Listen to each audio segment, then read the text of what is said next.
Mimi usha seresa hii. Unayehera. Niko pasi moja kwanza niko napangia watu maneno ya Mungu. Kazi ile kwanza. Ndio. Mbona unapangia huku? Amkuwa huku. Nikukaza.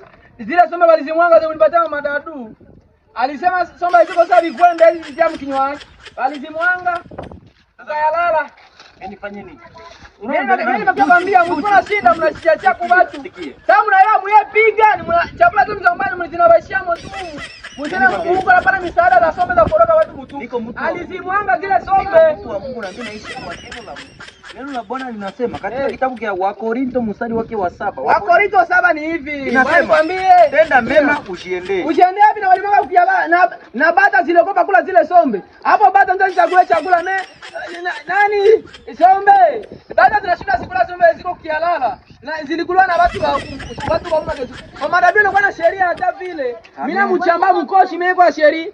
Mimi ngalizikula kani kuko maserumu sai. Imani yangu hawezi tosha kwenye haiko kumisimamo. Akakani mpatie wengine ndamupatia. Niko mtu wa Mungu. Mimi sifatana na ile vitu. Sasa uko na pana vitu ulipiga mzuri wala unataka ikorowa yule ya ngazi ndio unapiga. Unaona upane pana vitu vya koroga watu mtumbu na baadhi zinaogopa vikula. Akuza mlikuwa hata sumu kile ndisiona. Sina zilikuwa naona sura. Alikuwa na mitwangio mimi. Wewe verify kialala mama dada. Usiende pia kwanza mimi naenda. Nina verify kialala. Wakati mimi unaona hapa unaona kwa hakuna kialala hata. Mimi maisha magumu tu. Kialala kinanyala kenye kuko nani ma vitu matomato ndio bana kula meru mimi. Kuna